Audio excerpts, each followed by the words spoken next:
بسم اللہ الرحمن الرحیم۔ حضرت عثمان غنی رضی اللہ عنہ کی شہادت۔ اگر ہم 10 محرم کی طرف جاتے ہوئے رستے میں 18 ذی الحج کی تاریخ پڑھیں تو ایک ایسی شہادت دکھائی دیتی ہے جس میں شہید ہونے والے کا نام حضرت عثمان غنی رضی اللہ تعالیٰ عنہ ہے۔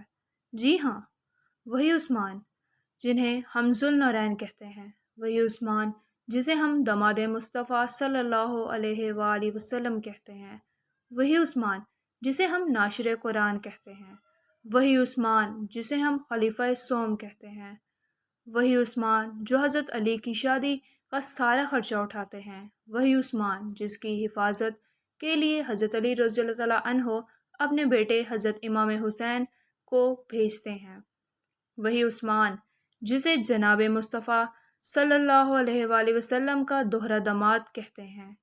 خیر، یہ باتیں تو آپ کو طلباء و خطبہ حضرات بتاتے رہتے ہیں، کیونکہ حضرت عثمان غنی کی شان تو بیان کی جاتی ہے، حضرت عثمان غنی کی سیرت تو بیان کی جاتی ہے، حضرت عثمان غنی کی شرم و حیا کے تذکرے کیے جاتے ہیں، ان کے قبل از اسلام اور بعد از اسلام کے واقعات سنائے جاتے ہیں، لیکن بدقسمتی ہے کہ ان کی مظلومیت کو بیان نہیں کیا جاتا، ان کی دردناک شہادت کے قصے کو عوام کے سامنے نہیں لایا جاتا۔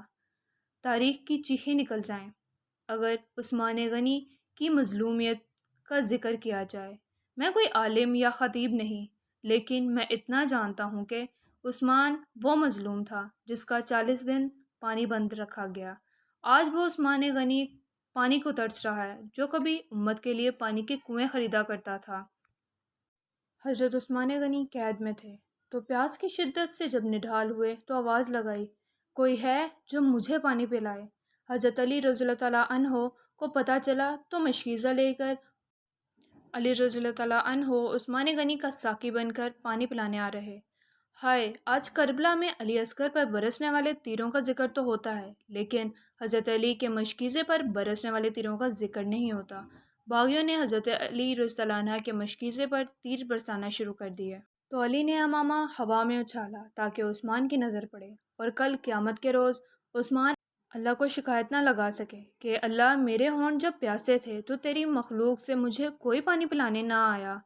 کربلا میں حسین کے ساقی اگر عباس تھے تو مدینے میں عثمان کے ساقی علی تھے۔ حضرت عثمان غنی کو 40 دن ہو گئے ایک گھر میں بند کیے ہوئے جو عثمان مسجد نبوی کے لیے جگہ خریدا کرتا تھا۔ آج وہ عثمان کسی سے ملاقات نہیں کر سکتا تھا جس کی محفل میں بیٹھنے کے لیے صحابہ کرام جوک در جوک آیا کرتے تھے۔ 40 دن گزر گئے، اس عثمان کو کھانا نہیں ملا جو اناج سے بھرے اونٹ نبی پاک صلی اللہ علیہ وسلم کی خدمت میں پیش کر دیا کرتا تھا۔ آج اس عثمان کی داڑھی کھینچی جا رہی تھی جس عثمان سے آسمان کے فرشتے بھی حیا کرتے تھے۔ آج اس عثمان پر ظلم کیا جا رہا تھا جو کبھی غزوہ احد میں حضور نبی کریم صلی اللہ علیہ وسلم کا محافظ تھا۔ آج اس عثمان کا ہاتھ کاٹ دیا گیا جس ہاتھ سے آپ کی بیعت کی گئی تھی۔ ہائے عثمان، میں نکتہ دان نہیں، میں عالم نہیں جو تیری شہادت کو بیان کروں، اور دل پھٹ جائیں، آنکھیں نم ہو جائیں۔ آج اس عثمان کے جسم پر برچھی مار کر لہو لہان کر دیا گیا جس عثمان نے بیماری کی حالت میں بھی بغیر کپڑوں کے کبھی غسل نہ کیا تھا۔ آج آپ صلی اللہ علیہ وسلم کی 2 بیٹیوں کے شوہر کو ٹھوکریں ماری جا رہی ہیں۔ 18 ذی الحج 15 ہجری جمعے کا دن ہے۔ حضرت عثمان غنی روزے کی حالت میں ہیں، باغی دیوار پھیلان کر آتے ہیں اور حضرت عثمان غنی کی داڑھی کھینچتے ہیں، برا بھلا کہتے ہیں۔ ایک باغی پیٹھ پر برچھی مارتا ہے، ایک باغی لوہے کا آہنی ہتھیار سر پر مارتا ہے، ایک تلوار نکالتا ہے، حضرت عثمان غنی کا ہاتھ کاٹ دیتا ہے، وہی ہاتھ جس ہاتھ سے آپ کی بیعت کی گئی تھی۔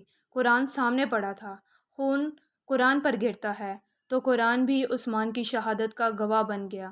عثمان زمین پر گر پڑے تو حضرت عثمان غنی کے ٹھوکریں مارنے لگے جس سے آپ کی پسلیاں تک ٹوٹ گئیں۔ حضرت عثمان غنی باغیوں کے ظلم سے شہید ہو گئے۔ اسلام وہ شجر نہیں جس نے پانی سے غذا پائی، دیا خون صحابہ نے پھر اس میں بہار آئی۔ مدینہ منورہ جنت البقیع میں حضرت عثمان غنی رضی اللہ عنہ کی قبر مبارک۔ Thanks for watching. Like, share, and subscribe my channel.